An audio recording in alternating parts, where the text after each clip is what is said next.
Good morning বন্ধুরা, আমি শোভা, দেব শোভার চ্যানেলে তোমাদের সবাইকে স্বাগত জানিয়ে চলো কথা বলতে বলতে গল্প করতে করতে আর একটা রেসিপি তোমাদের সাথে শেয়ার করি। চলো একসাথে রান্না করি, তাহলেই বোঝা যাবে যে কি রান্না করছি। যাই হোক, তোমরা এখন যেটা স্ক্রিনে দেখতে পাচ্ছ, হ্যাঁ, আমি আজকে বেগুন দিয়ে ইলিশ বানিয়েছি। এই রেসিপিটাই তোমাদের সাথে শেয়ার করব। এখন প্রতি রবিবারই ইলিশের কোনো না কোনো পদ হয়, ভিডিও করে গ্যালারিতে স্টোর করে রাখাই হয়, কিন্তু আর পোস্ট করার সময় পাই না। আজকে এই পদটা রান্না করেছিলাম, ভাবলাম চটপট শেয়ার করেই ফেলি তোমাদের সাথে।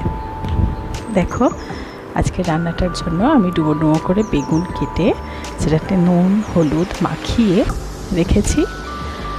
আর ইলিশের শুধু পিসগুলো নিয়েছি, পেটের ভেতর ওইগুলো ডিম না বন্ধুরা, তেল, পেট ভর্তি তেল ছিল।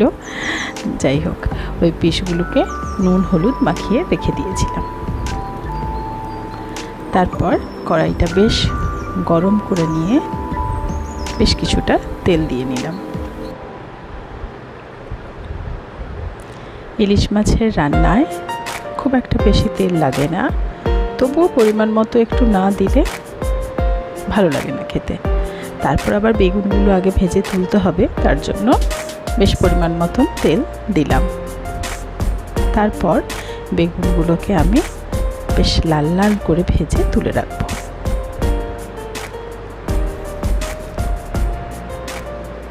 কড়াইটা বোধহয় খুব গরম হয়ে যাচ্ছিল, তাই ধোঁয়া উঠে গেছিলো। আমি তাড়াতাড়ি সেটাকে চাপা দিয়ে নিলাম।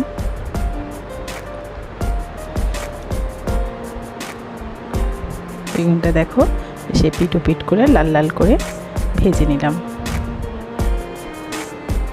এইটা ভেজে তুলে রাখবো। আজ আমার এক বান্ধবীর কথা খুব মনে পড়ছে, সেও হয়তো এইটা দেখবে। আগের বছর যখন এই চ্যানেলটা ওপেন করেছিলাম, সে বারবারই বলতো, আমি বলতাম ইলিশের একটা রেসিপি আমি শ্যুট করে রেখেছি, রেকর্ড করেছি, তো ও বলতো পোস্ট করো। কিন্তু ফোনটা বেশ খুব একটা ভালো ছিল না, রেকর্ডিংটা হয়ে থাকলেও সেভিং হতো না, বা ভয়েস রেকর্ডটা হতো না, আবার সব হলে ইউটিউবে গিয়ে আপলোড হতো না। ও বেশ অপেক্ষায় ছিল। তো আজ তার জন্য এই ভিডিওটা, আশা করি সে দেখবে, আর দেখলে খুব ভালো লাগবে আমার। আজকে আলটিমেটলি ফোনটা পাল্টেছি, যার ফলে এটা করা সম্ভব হয়েছে। ইলিশের অনেকগুলো রেসিপি আমি শ্যুট করে রেখেছি, কিন্তু সেটা আস্তে আস্তে পোস্ট করব। আজকে এটা তাড়াতাড়ি তোমাদের সাথে শেয়ার করে নিলাম। এই দেখো, ইলিশগুলো আবার ওই বেগুন ভাজার তেলেই একটু দিয়ে নিয়ে এপিট ওপিট বেশ ভেজে নেব। অনেকে কাঁচাও ঝোলে দেয়, কিন্তু আমরা একটুখানি স্যালো ফ্রাই করেই নিই, কারণ একদম কাঁচাটা খাই না। আর ইলিশ মাছ খুব নরম মাছ, বেশিক্ষণ ভাজতে সময় লাগে না। তবুও বেশ খুব লাল লাল করে না হলেও গরম তেলে এপিট ওপিট করে ভালো করে শুধু ভেজে নিলাম।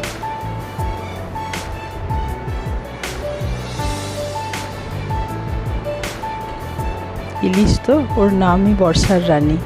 যাই হোক, সব ঘরে ইতিমধ্যে চলেই এসেছে। ইলিশ হলে সাথে সেদিন আর কিছু লাগে না, এর গন্ধেই মনে হয় যেন অর্ধেক ভাত পেরিয়ে গেল একদম। দেখো, ভাজা হয়ে গেছে। এই রকম অবস্থায় আমি মাছগুলো এবার একটু তুলে রাখবো।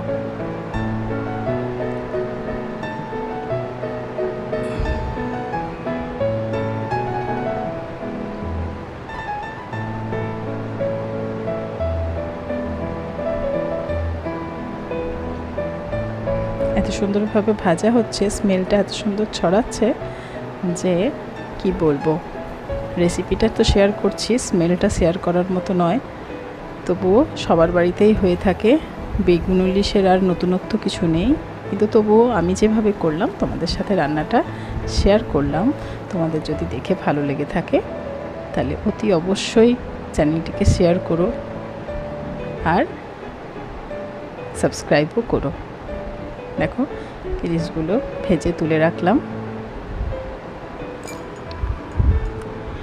এবার কড়াইতে যে পরিমাণ তেল আছে তাতে আর তেল দিতে লাগবে না, কারণ ইলিশ মাছটা ভাজতে একটুও তেল লাগেনি, ও বরং তেল ছেড়েইছে আরও।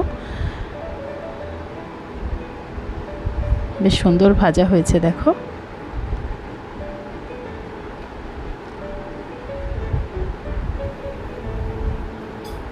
এরপর কড়াইতে আমি আস্তে আস্তে ফোড়নগুলো দিয়ে নেব।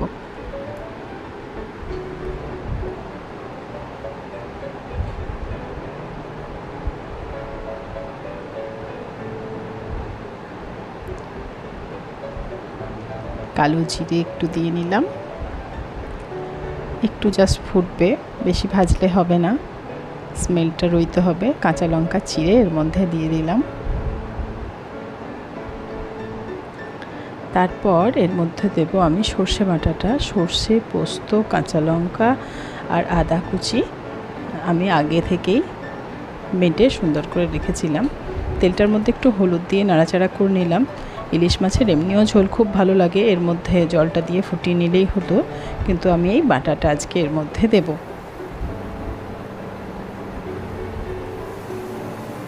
বাটাটা আর তোমাদের সাথে শেয়ার করতে পারিনি বন্ধুরা, এটা আগেই বেটে আমি রেখে নিয়েছিলাম। তবে আমি উপকরণগুলো তোমাকে বলেই দিলাম যে এইগুলো দিয়েছিলাম। একটু পোস্ত, একটু সর্ষে, কাঁচা লঙ্কা আর একটু আদা, তাতে সর্ষের তিতো ভাবটা থাকে না। ব্যাস, এটাকে বেশিক্ষণ নয়, অল্প একটুখানি ফ্রাই করব, কারণ সর্ষের মশলা বেশি তো ভাজি না আমরা। এর মধ্যে এবার পরিমাণ মতো নুনটা এই সময় দিয়ে নিলাম। তবে মশলাটা কষাতে একটুখানি জল লাগবে, কারণ ধরে যাচ্ছে, ড্রাই হয়ে গেছে মশলাটা। একটুখানি লাল লঙ্কা গুঁড়ি দিলাম। কাঁচা লঙ্কার ঝালটাই যথেষ্ট, তবুও একটু লাল লঙ্কা দিলে কালারটা খুব সুন্দর আসবে।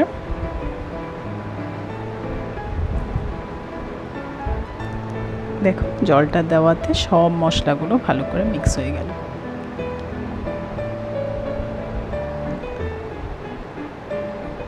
ইলিশ ভাজা তেলের মধ্যে মশলাগুলো ভালো করে কষানোর উপরেই তো স্বাদটা। কারণ ইলিশ তো আমরা ভালোবাসি, কিন্তু তার থেকেও বেশি বোধহয় গ্রেভিটা ভালো লাগে ভাতের সাথে, গরম ভাতে মেখে খেতে। বুঝতে পারছো যারা ইলিশ ভালোবাসো। দেখো খুব সুন্দর মশলাটা কষে গেছে, তেল পুরো ছেড়ে দিয়েছে একদম। চারিদিক থেকে মশলা থেকে তেল বেরিয়ে গেছে। এরপর এর মধ্যে আমরা জলটা অ্যাড করে দেবো।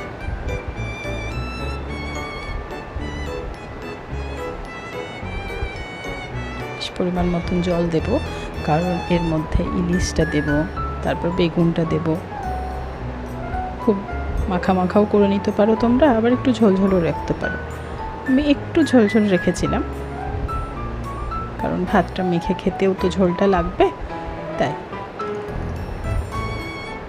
আর ইলিশের ঝোল হলে সেদিন আর ডাল খেতে ইচ্ছে করে না।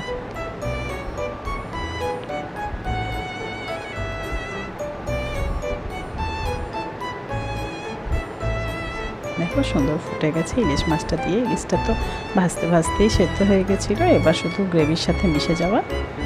আর ভেজে রাখা বেগুনগুলো ওপর থেকে দিয়ে দিলাম। বেগুনও প্রায় ভেজেই সেদ্ধ হয়ে গেছে, শুধু গ্রেভিটা অ্যাবজর্ব করে নিক, তাহলেই হবে।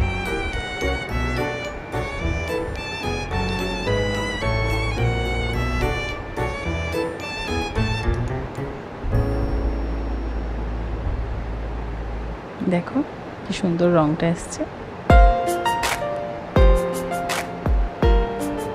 এইরকমভাবে একবার করে খাবে বন্ধুরা, তোমরাও করে থাকো আমি জানি, কিন্তু তবুও এইরকমভাবে করে খেলে স্বাদটা সম্পূর্ণ অন্যরকম হয়েছিল।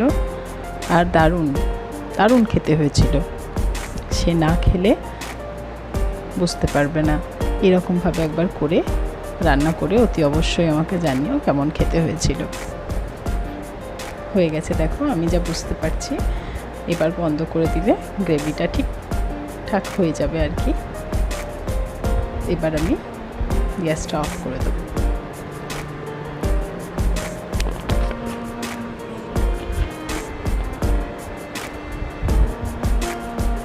বেগুনটাও সেদ্ধ হয়ে গেছে, মাছটাও সুন্দর সেদ্ধ হয়ে গেছে, আমি বুঝতে পেরেছি।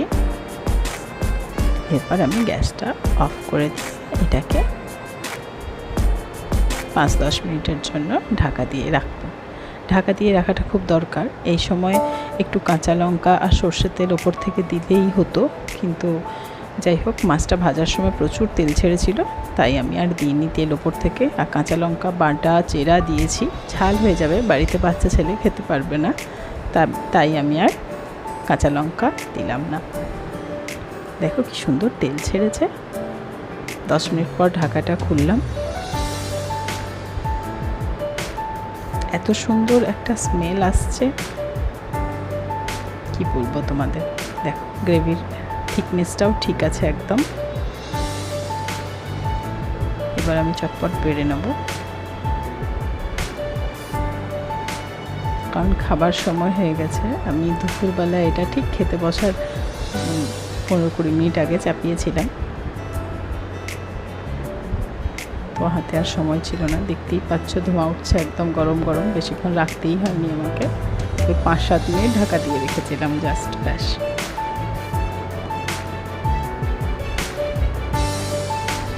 কাঁচা লঙ্কাটা খুব দরকার, খুব ভালো স্মেল আসে, আর কারো প্রয়োজন হলে সেটা ভাতে মেখে খেতেই পারে।